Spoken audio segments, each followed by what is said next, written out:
առաջնորդներից ձեր ակնկալիքները որոնք են, արդյոք նրանք քայլեր կձեռնարկեն, որպեսզի դադարեցնեն կամ զսպեն Ադրբեջանին Արցախում մշակութային վանդալիզմ չիրականացնի։ Մեր նպատակը հենց դա է, որպեսզի ցույց տանք, թե ինչ պատկեր է տեղի ունենում Արցախում, եւ մենք դրա համար հատուկ շեշտադրում ենք անում, որ Արցախում ոչնչացող մշակութային ժառանգությունը եւ ոչ միայն ոչնչացում է հայկական մշակութային ինքնությունը, այլ համամարտկային արժեք է եւ այդ հուշարձանների պահպանությունը, անկախ նրա կառուցման ժամանակաշրջանից, ոչ պարտավոր են ոչ միայն հայ ժողովուրդը, այլ նման պատասխանատվություն ունի նաեւ առաջնային մանդատ ունեցող կազմակերպությունները։ Եվ նաև մեր նպատակն է, որ այս կերպ երբ որ քայլեր ձեռնարկվի զսպելու մշակութային ցեղասպանությունը Արցախում, ոչ միայն հնարավորություն կունենան նվազեցնելու այն սարսափելի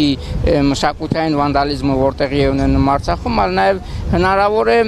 նախադեպեր ստեղծել կանխելու կամ նվազագույնի հասցնելու այլ հակամարտությունների գոտիներում տեղի ունեցող համանման ժառանգության ոչնչացումը։ Քանի որ այս ամենը ամրագրված է ՅՈՒՆԵՍԿՕ-ի կանոնակարգում, այս ամենը ամրագրված է մշակութային ժառանգության պահպանման նվիրված բոլոր միջազգային կոնվենցիաներում, որ ցանկացած մշակութային ժառանգություն, անկախ նրա գտնվելու վայրից, համամարտկային արժեք է։ Եվ մենք այս շեշտադրումներն ենք անում եւ մեր նպատակը նաեւ այն է, որ հստակ փաստերի միջոցով ներկայացնել իրական պատկերը, ինչ տեղի է ունենում Արցախում, այսինքն որոշակի վիճակագրական տվյալներ ներկայացնել։ 2020 թվականի սեպտեմբերի 27-ից մինչ օրս, եթե վանդալիզմի բոլոր տեսակի դեպքերը հաշվի առնենք, արձանագրվել է վանդալիզմի 1000 դեպք։ Սա նվազագույն թիվն է, մենք հստակ գիտենք, որ այս թվականակը ավելի մեծ է, եւ ամենակարևորները մենք պետք է նշենք, որ 7 եկեղեցի հիմնահատակ ոչնչացվել է։ Խոսքը Բերձորի Սուրբ Համբարձման եկեղեցու մասին է, Շուշիի Սուրբ Հովհաննես Մկրտիչ եկեղեցու մասին է, Մոխրենեսի Սուրբ Սարգիս եկեղեցու մասին է, Տանձատապ գյուղի 19-րդ դարի եկեղեցու մասին է եւ վերջերս Սուրբ Հակոբ եւ Ստեփանակերտի Մայր տաճարի դեպքերը, որ արձանագրվեց։ Մոտ 15 գյուղ է հիմնովին ոչնչացվել,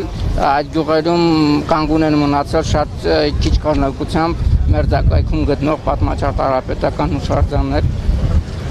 Գրեթե հիմնովին ոչնչացված է Ստեփանակերտի պատմական թաղամասը, որի տարածքում ճակերտավոր ասած հաղթանակի պուրակն է կառուցված։ Պատմական թաղամասեր ոչնչացված է Շուշիում, ոչնչացված է Հադրութում եւ այդ ոչնչացված հուշարձանների տարածքում Ադրբեջանը նոր ենթակառուցվածքներ է ստեղծում։ Բերձորում կառուցվող մզկիթ, ընդ որում մզկիթ երբևէ Բերձորում չի եղել, կառուցվում էր ցեղասպանության 100-ամյակին նվիրված պուրակում։ Շուշիում մզկիթ եւ թանգարան կառուցվում է ոչնչացված հուշահամալիրի տարածքում, որը նվիրված էր հայոց ցեղասպանությանը,